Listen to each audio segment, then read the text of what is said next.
Content creation is a lot of work, and that's what a lot of people, like a lot of business owners, don't realize if they want to be the face of the company or if we're being the face of the company. Content creation is a lot of work, especially videos. All of these channels love video, so it's important to start putting it out. I will say I keep making a promise to myself and breaking that promise that I'm going to be recording video more consistently, and they would love to see more consistent video. Like I could have a script in front of me that is like, just say the car is red, and I'd be like, the sky is purple, and then they'd be like, shit. Like,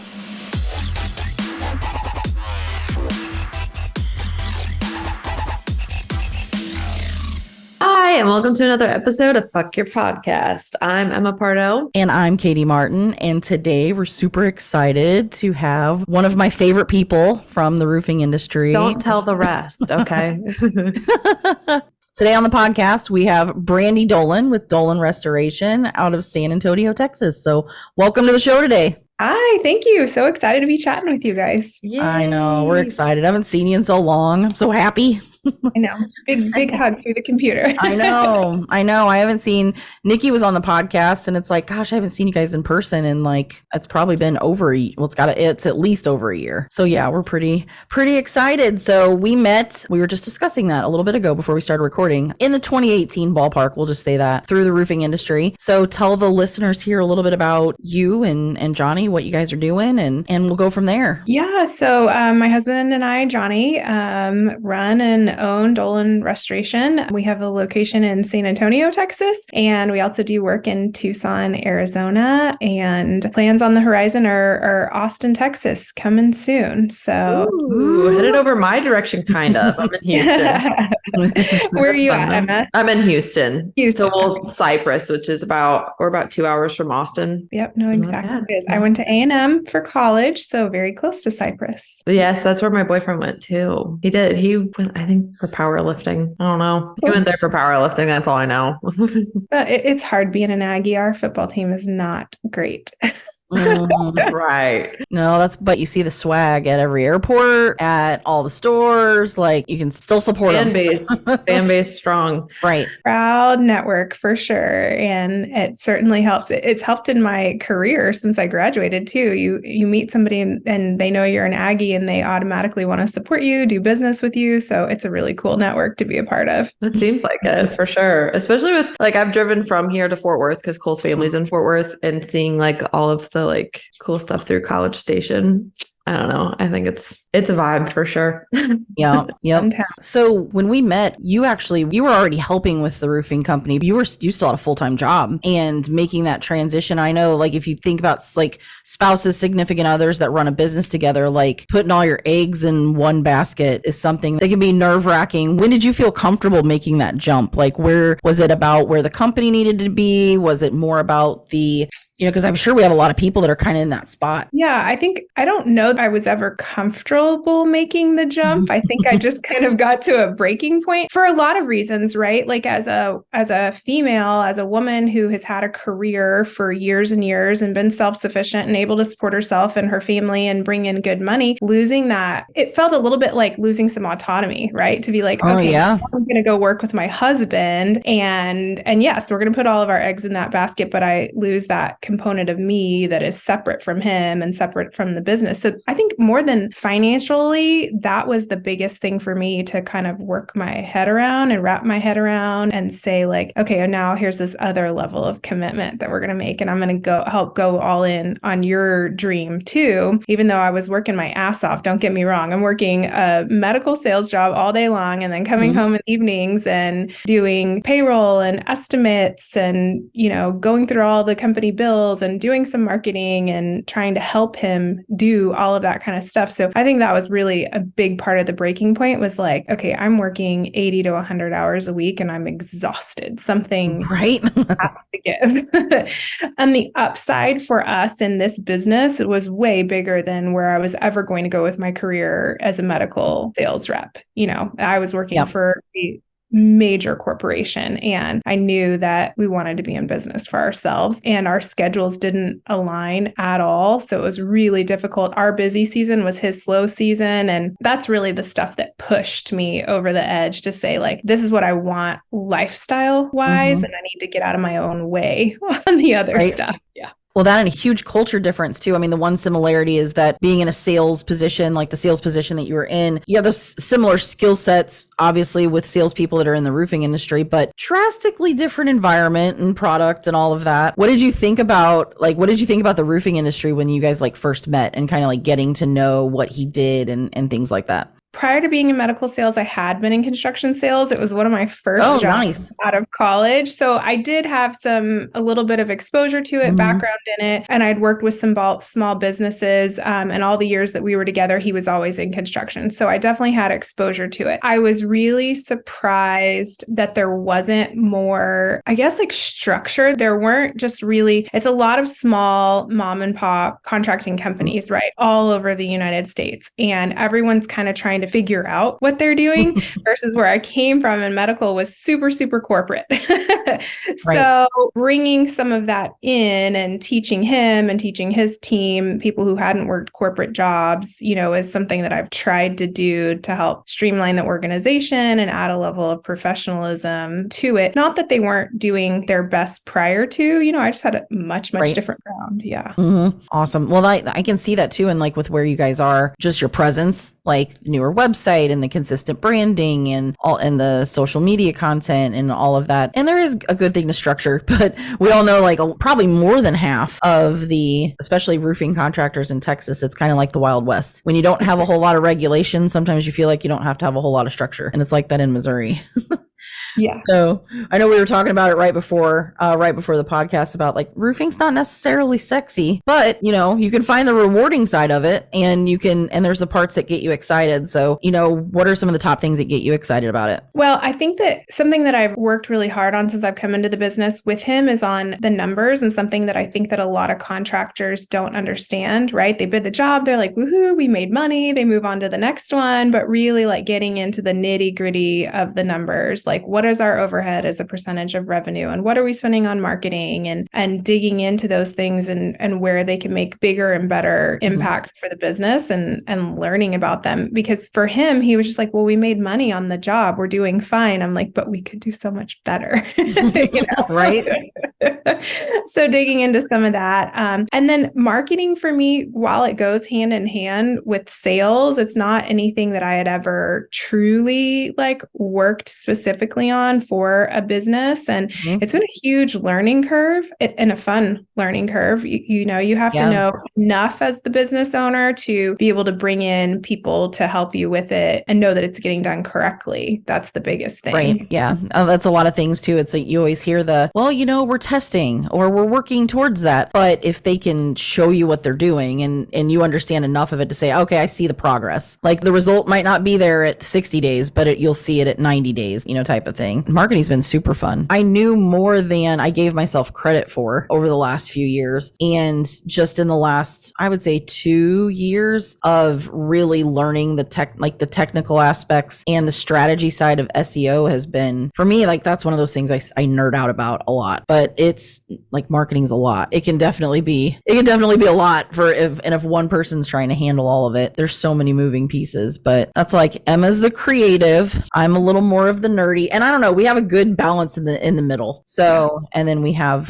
some other specialists. We have content people who are the more creative people and can make all of the fun pictures that get engagement and, things like that. I know what that's like, having to learn all of those aspects. It's really, really different skill sets too. Like when you talk about that, because I can understand, breaking the pieces apart, but the creative, like I enjoy the snarky, funny content or like the stuff that connects with people. Right. And I'm like, okay, but how do we do that in our business? You need somebody smarter than you that's really good at the content to do that. Yeah. There's been we've got a couple people on our team who, there was one yesterday. I literally laughed for like a good couple minutes, like for like a meme that she went to the trouble of like found the meme. She photoshopped it. She wrote a really good cap. Like it just was like one of those perfect pieces of content and it got a bunch of engagement. But again, for a roofing company. So, and that you're speaking to a consumer. And I think we always used to get in the habit of like just trying to impress other roofers.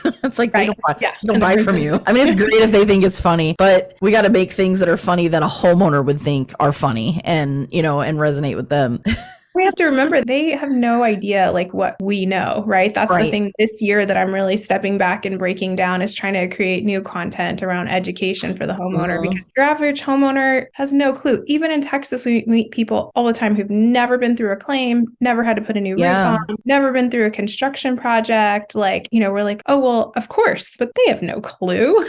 Right. So where we think it's an of course, we have to like step back and remind ourselves that this is all new for those people. I have to be really careful where I'm not saying like you got to dumb down your content because it's not about treating the homeowner like they're dumb. They're not a roofing expert. Right. So I was watching somebody, we'll have clients send us videos for us to edit. And I got about 3 seconds in and I like sent it back and I was like, nope, you're going to have to reshoot it and say X, Y, and Z because when you immediately start talking, he like immediately went in to started talking about flashing and drip edge. And I'm like, they have no idea what that is. So, you know, like you can say drip edge if you explain what it is, but it's not getting the point across to the video. So stick to the problem, like stick to the symptom. They want to know why it's leaking. They want to know why their job site's dirty. They want to know like the stuff that's not about wind resistance and impact resistance and all that stuff that we care about. And that's the stuff we nerd out about, but a homeowner's not going to nerd out about that. So just keeping it on that simple level, which for us, it's tough because we do know all of the technical aspect. And so you just have to take that step back and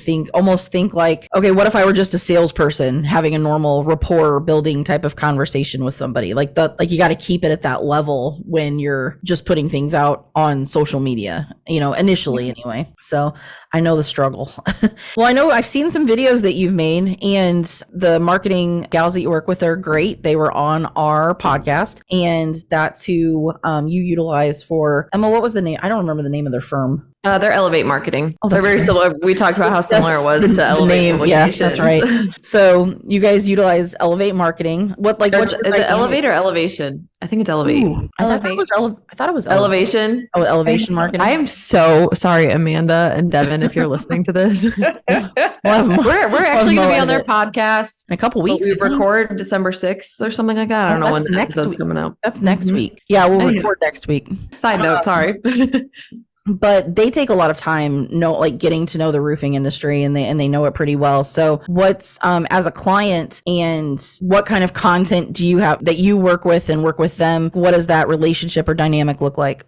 It's awesome. I would not have put out any content this year probably without them because stepping back from running the business and realizing that putting out this content is going to help get us ahead, and it might not be tomorrow. It could be 6 months or a year from now before it gets traction, but we have to continue to put it out and work on it. So they kind of put together a strategy for us that we put together in conjunction with each other, just around some of the education, around some blog posts that were doing well for us. Like, okay, let's then recreate this. It did well, and let's turn it into some video content because we know that Google and Facebook and Instagram and all these channels love video. So it's important to start putting it out. I will say I keep making a promise to myself and breaking that promise that I'm going to be recording video more consistently, and they would love to see more consistent video. We were just talking about that the other day. Content creation is a lot of work, and that's what a lot of people, like a lot of business owners, don't realize if they want to be the face of the company or if we're being the face of the company. Content creation is a lot of work, especially video stuff. Yeah. I personally hate being in front of the camera. Like, this is fine. This is normal conversation. But if I'm recording something and it's just a camera in front of me, like nobody else is around, I'm like, in my mind, I'm going, what do I have to lose? It's literally just me here with the camera. But then when I go to talk, nothing works. It takes some getting used to. And I watch the videos back and I hate them. And I've just gotten to the point where I just hit send. I'm like, I give up, send. Right. Critics. I was going to say, who edits our podcast. There was a point in time where we were recording all this stuff, and I would just send it to him, and I'd be like, please just make it look somewhat okay. Like, I know it's probably really messed up, but just try your best. Yeah. I mean, and if you have somebody who can do some really great editing, sometimes it's beneficial to just keep recording. So it'll get to a point where a 30-second reel, it actually was 5 minutes that I was recording because I just had to regroup, cut that, and then I just would go on to the next step. And you just have to start where you are. are. But I think the biggest thing is it's like it's ripping the Band-Aid off and just saying no one's really comfortable in front of a camera if it's not something that they do every day, and just doing it, but then also not overthinking it ahead of time. Most of the time we're getting in our head about like, okay, I need to talk about this, and if you're going to use a script, just keep it very simple, or if you're comfortable enough, keep the talking points where it'll trigger your brain to elaborate, onto that next point. And I still have to do that. Like I can't, I struggled so bad the last batch of videos that I made. I did script write and put it in big enough print and a big enough spacing to where I could rip one line and I would pause because I knew he would do something in the editing, either like zoom in, zoom out, and to where it was obvious the dead space he needed to clip out. But I was just like, it's just what I have to do today. Like it's like to get through shooting videos, I've got to get it where I'm going to say this sentence, then I'm going to say the next sentence, and then I'm going to say the next sentence. And, and then I've had days, I haven't done it in a while. So, I mean, I'm guilty. I'm calling myself out. Like I've not shot video in a few weeks, and it's showing in the content that I have currently posted. Before I would say, okay, Monday I'm going to shoot videos. And I'd be like, I just uploaded 12 reels. And he would be like, oh my God. And he's like, can you do that every day? I'm like, absolutely not. No, it takes a lot of time. I'm always exhausted by the end of it, but glad. Oh my gosh. It's mentally draining because you know what you like. I could have a script in front of me that is like, just say the car is red, and I'd be like, the sky is purple, and then they'd be like, shit. Like, I don't know what it is. I just get thrown off so bad. And I remember poor Jacob at the previous job that I had. I was supposed to film like a 3-minute video. It was supposed to be like that. And we were in there for 3 hours because I could not get my shit together. And it wasn't like I was like not being serious. It was like I was being too serious. Yeah. And none of the content was like good at all. None of it. So the last batch that I did, I definitely did what Katie's talking about. I had my topic and I would just let the video run and say things about it and was like, yep, editing, here you come. Because otherwise it's like what you said, Emma, 3 hours to get 3 minutes, right? And I can't do this anymore. Yeah. We've definitely had some like incredibly patient videographers that we've worked with in the past, because I could tell you when I was making all of those recruiting training videos, and there were days that it was super rough, and I was like, I'm so sorry. Like I kept apologizing to Jay. I'm like, I'm so sorry. Like, I'm so sorry. He's like, it's fine. Like, he was always super patient and super encouraging, and he took a lot of notes, and he would give, and like David Skaggs is really good about like people who do commercial videography. If they're helping somebody else, like bless their heart, because they are patient. I know in the very beginning, like the very first podcast that I was ever on, trying to shoot like promo videos, at one point, like, because David and I were friends, he goes, how many times is it going to take you to say one fucking sentence? And I'm like, I don't know. Don't yell at me. But yeah, it's gotten different over the last few years. So, but the thing with video, we watched that on that webinar yesterday about content creation. Like if you're developing a personal brand, or if you're one of the faces of the company, it's like just a little shout bit. Out Adam McChesney. That was a great. It was really good. Yeah, it was a great webinar. So a lot of people were trying to know where to start on creating content, but it was just like, just do 2 a day. Frick, like 2 a day. Okay. But I mean, it's better than trying to batch like 20 on a Monday. Right. So if you can just chisel away at it, and that just helps with getting consistent. Like I can do all kinds of other content. Video content's rough for everybody. So we feel your pain. The just get started is like the hard part, right? Like that's the thing. And stop like overthinking it. Stop thinking it has to be perfect. Stop your iPhone is enough to get started. Like, well, here's the thing too, is that it's called lo-fi content, which means you're not recording on like a fancy camera, and it's not just like a talking head. Literally lo-fi content, which is content shot on your phone, video content on your phone, is doing so well. For whatever reason, audiences are digesting the shit out of it. And that's like things I'm trying to take into consideration, but without just being like, it's hard to put yourself in you have to kind of be an influencer mindset. I just don't, my level of comfort heart is not at that yet. And that's the hard part to like the hard pill to swallow, right? So that's like a cool, insight for anybody that's like posting video content for their business or trying to be an influencer or any of that. Like it's all on your phones. If you're not recording on your phone, people are kind of like, this looks a little too good. Right. So. All right. Well, outside of the work stuff, we've got all kinds of other fun stuff going on. So how old is the baby now? How old is Jack? Jack It's easy turn 2. Turns 2 February. Oh my God. So he's 20 months. That has shaken our life up big time. Him coming into play has made it so, your time is just limited. I have to be so much more intentional with my time. I have a hard stop every single day because it goes back into mom mode. And, that's that. There is no like, I just need to send a few more emails. If I try to send an email, he is like typing on my laptop, slamming it shut, or like trying to completely open it and break it in half. So, that working until 8, 9, 10 o'clock at night is gone. Although I'm guilty of getting back on the computer after he goes to bed if I have any gas left in the tank at that point, just to kind of keep up with things. Johnny is over the moon about that baby, and he's an awesome dad. We did this a little later in life. It was something that we thought that we probably weren't going to do for a long time. And then here comes COVID and good long talks in the hot tub with a glass of wine. And there you go. And we changed our mind and life changed. That's awesome. But it's awesome. It's fun.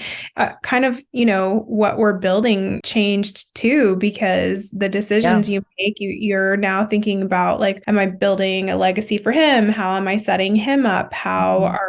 What are we teaching him, like through our actions? Because they see everything. We can tell them, one thing, but they're really watching our behaviors and watching what we're doing. And so I just find myself thinking about that a lot more too. It forces that. What do you want your lifestyle to be? What do you want your life to be? What are your targets and how are you going to get there? It forces you to think a little more about that. I struggled for years, and Katy, this, whenever we would come back to like talking about like, what is your why? And I'm like, well, we're taking care of our family and our employees. And there's just like now this whole nother totally different layer to it. You'd hear everybody else, well, this is for my kids. And and you know what, if Jack does not want to be a roofer, totally fine.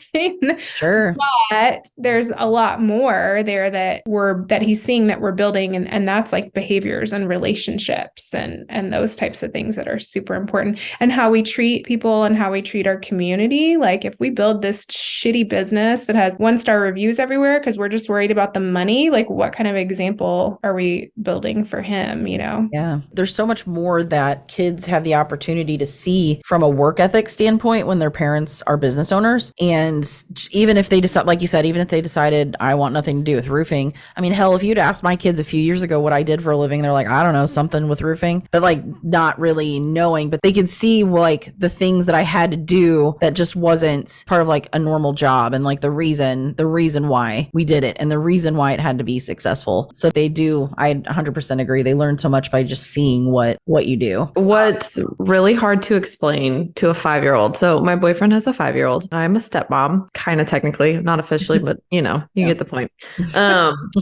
His Crew is his name. Crew's mom is a stay-at-home mom. Crew's stepdad works in the oil field 8 hours away. So he's home 2 weeks, gone 2 weeks. I work from home. My boyfriend works from home. Can you guys imagine the conversation we tried to have with him, trying to explain that we're working, but when his mom's home, his mom doesn't work. But when we're home, we do work, but we don't go away to work like stepdad does. And it was really hard, like, because we were like, okay, we see how it looks really confusing. He has like no idea. He just thinks we hang out all day, and that I just hang out in here all day, and he goes out there whatever when he's not home, or when he's home from school and he's trying to find something to do. But it was the hardest conversation we tried to have, and it wasn't that hard to us, but to him, he's like, he doesn't get it. Yeah. What is this?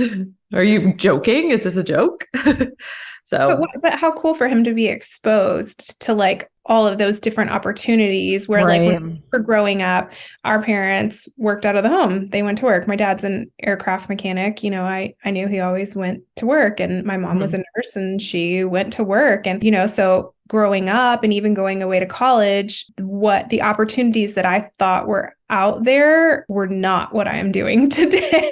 Yeah. You know what I mean? And just weren't exposed to those types of things. So how cool that these kids are exposed to all these different opportunities and, you know, the changes with technology and the opportunities we all have to build businesses are pretty neat because, you know, 20 years ago to market a construction company was either crazy expensive, right? You were on the radio, you were in the paper, you were whatever, or, you know, commercials on TV on the weekend at night, whatever, or you were hoping and praying word of mouth. It was, you know, technology has made it so different for us to be able to build these companies. I know one of the marketing strategies we talked about in roofing 20 years ago was most companies' names started with the letter A because they just want to be found like first in the phone book. If they couldn't afford, because yellow page advertising used to be super expensive when that was still really, really relevant. So it's like, well, the name's going to start with an A. So that way we're at least, you know, nobody's going to make it all the way through the alphabet in a big city. So, and that was part of your strategy. So, fun fact. I remember telling my kids about, I don't know, it's probably about 5 years ago, maybe like when Gabrielle, I guess that would be longer than 5 years. She would have been in high school and having a conversation with both of the kids. And I'm like, hey, listen, like there's, you know, talking to them about opportunity and like what they should do or trying to find out what they wanted to do is as far as going to college, if they wanted to go to college, what they wanted to pursue. And I was trying to plant seeds like, listen, like you're going to see more opportunity than just a traditional job. So look at a few different things. But one thing to keep in mind, I'm telling you, like people in particular trades are going to be highly sought after in over the course of the next 10 years. And it's, you know, and they're like, what do you mean? I'm like, if you go into some sort of construction trade, you know, you have less people going into civil engineering. You have less people being carpenters. There are less people who know how to fix things. And my daughter was like, absolutely not. So that's like, that is not what she wanted to do, which is fine. So, and Miles, who's a senior in high school now, all he thinks about is he wants to play soccer. And I'm like, okay, well then like, let's think about how that makes sense if you don't really know what you want to go to school for yet. And over the last few weeks, well, actually, no, it's been a couple months, he's actually expressed interest in carpentry. So like he actually enjoys construction and he didn't learn it directly. He was exposed to it to a degree through my side of the family, but Justin's not from a construction family, but he's been taking 2 or 3 different construction or woodworking type of classes in school. And he actually has some interest in it. I'm like, I didn't think that you were listening at all when you were, however old you were when we were having these conversations, but they do. And so I just thought that was exciting that I was like, I could send you so many places to work for the summer. Like, what do you want to do? And he's just like, well, right now I just want to play soccer, but I do like doing this. And I'm looking at those programs. I'm like, okay, fair enough.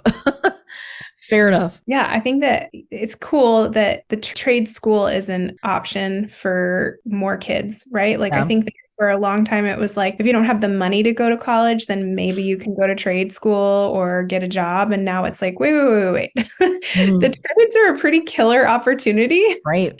And let's not like forget that. Yeah, so he's been at least looking at some schools that have a little bit more. I mean, even if he went to there are a couple community colleges that have really good sports programs in the junior college leagues and also focus in construction. So I'm like, just go do that. So that's my baby. Like he's 17, which is nuts. I know he was probably in middle school or going into middle school, whatever year that was. I don't know. Like when we met, he still looked like a little kid and now he's like a grown man and it's weird. It's pretty cool though. Yeah. Just so you know, I mean, you blink and they're bigger. I'm sure these last 2 years have probably flown by. Like you get out of the baby phase really fast. For sure. I'm shocked. Like I keep saying I have a baby, but I don't. I have a little boy. He's a little boy, little toddler. And having a little boy is literally your only job as a parent is just to keep them alive. 100%. Like, they're just so active and they climb and I don't know Miles did have a broken bone, he was about 2, climbing on something, fell the right way, broke his collarbone. You know, obviously there's not really anything they do for it. The doctor's like, put it in the sling. Don't put it in the sling. If it hurts, he won't do it. I said, okay. He's like, There's nothing we can do for it. There's no way I could keep Jack in a sling. I can't even like wipe his runny nose. So, right. So they're like, good luck, but they're like, he'll be fine. It'll heal. I'm like, then as a parent though, you're freaking out. But yeah, but that kid, oh my God, having a boy is just keeping them alive to adulthood. Just like, don't intentionally kill yourself, like, because they're just like a bull in the china shop all the time. Nonstop energy. I mean, Johnny thinks it's amazing. I'm tired. Yeah, right. I know. I see the pictures that you send me when he's like on the kitchen counter. I'm like, that tracks. That checks out. Has he figured out how to climb like up the like open the refrigerator, climb in the refrigerator, or climb up, like use the dishwasher to climb up on the counter? No, but please don't even put that out into the universe. He's not listening. It's fine. He figured out how to climb just about everything else in the house, just not that yet. He's also now, pushing chairs up to things that he wants to get onto. Yeah, well, then that's all he'll ever need. So he probably won't even look at those as other options if he can push a chair around and do it. Oh, I know one thing. I probably messaged this to you in the past, but like I can't wait to see him like in his first little snowsuit and snowboard. And anytime I see that video of the TikTok of the little girl at the mountaintop dance party where she's dancing on the table, I just keep thinking to myself, that's gonna be Jack in probably no time. Yeah, probably next year, Johnny will have him on a snowboard. 100%. Our life is work hard, play hard, and Jack will be no different. Yep. That's awesome. Yeah, there's kind of a divide like with crew, and it's not like a bad divide. It's just a different lifestyle between both houses. So I'm like curious to see. I mean, now he's already showing like he's just an adventurous kid, right? And he's very outgoing. He doesn't know a stranger. So I'm curious to see how that converts as he gets older. Like, is it going to always be like this, or is he going to invent a new version of himself? So, and I know Johnny, him being on the go, like all the time. And that's just the world he lived in. How has that changed now that Jack's here? I mean, it hasn't. Is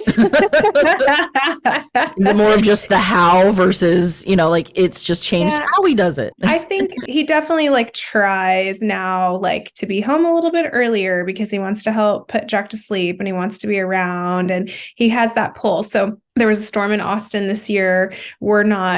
We don't have an official office in Austin, but we have worked that area over the last 3 years because it's an hour and a half away. We get calls and referrals there all the time. And we have some pretty good pockets that we've worked in the past and done a lot of work from. And this year when the storm came through, we, mobilized a few guys and Johnny and sent them up there. And that has been a struggle for him, because it's in North Austin. It's a little harder to drive home every day. So he's like, I'm so tired. I'm going to stay at an Airbnb. Cool. But then he's like, I miss Jack. I miss you. I want to come home. In the past, he would have been like, hey, can you get up here on the weekend? Because I'm working with all these families and we're super, super busy and I'm not coming home. And now, he's like, oh, I really want to come home. I miss you guys.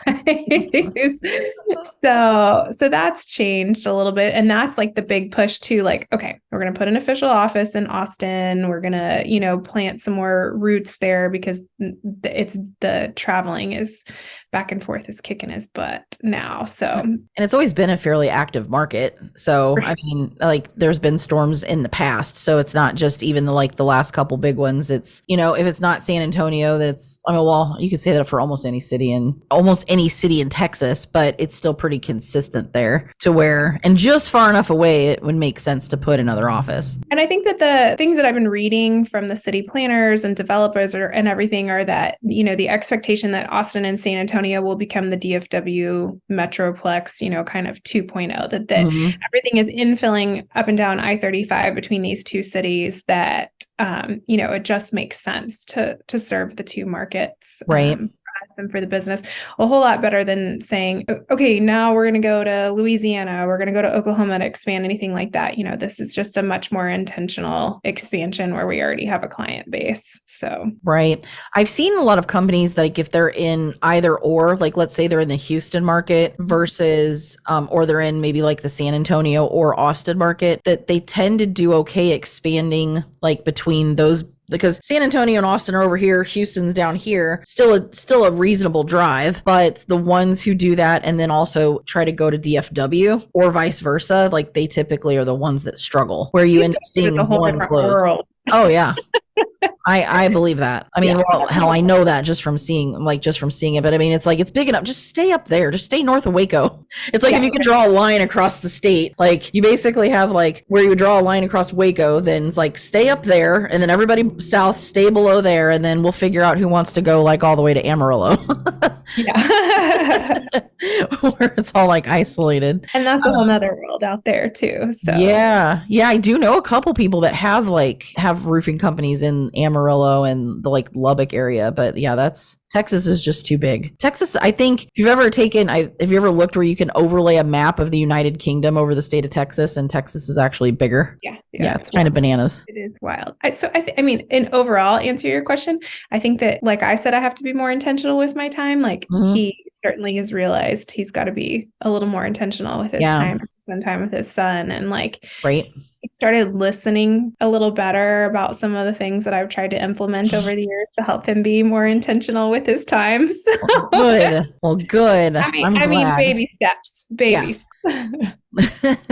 That's awesome. So expanding to Austin, any other big things coming up that you want to promote or share? Gosh, I mean, that's our focus right now is growing in the market here, expanding into Austin. We are doing work in Tucson, Arizona. That's where my husband's from. So we work out there. We're doing a lot of multifamily out there, which is awesome. Nice. And we'd like to, kind of bring that business model here. We've worked under a storm model for so long that market is teaching us retail. And that's it's almost like a whole nother business, right? To learn a storm model versus a retail model. So that's what we're working on. But the big focus will be Austin for 2024 and just continue to grow our team in San Antonio and in Austin and support those guys and generate more leads. Yeah. Well, good. Well, you have the right gals to help you do that. So keep on growing. So if any of you want some advice, you're looking to hear a certain topic, or you just want to chat, you can reach out to us on our Instagram at F__K your pod, or you can always email me at Emma@99creatives or Katy at 99creatives. And then Brandy, where can they find you? I am on Instagram this is a little bit hard one, but at the Sailors Say Brandy. Yes, my mother named me after a Looking Glass song. That's awesome. I'm on Facebook, and then online we're under Dolan Roofing on Facebook, dolanroofing.com. So yeah. Amazing. Well, thank you so much for being with us today. It's been a pleasure to sit down and talk with you and kind of get to know a little bit more and hear about your history with Katy and being one of her favorite people. Like I said, we won't tell the rest if you don't. I'll tell the rest. But for all of those listening, don't forget to do the damn thing. Okay, bye. Adios.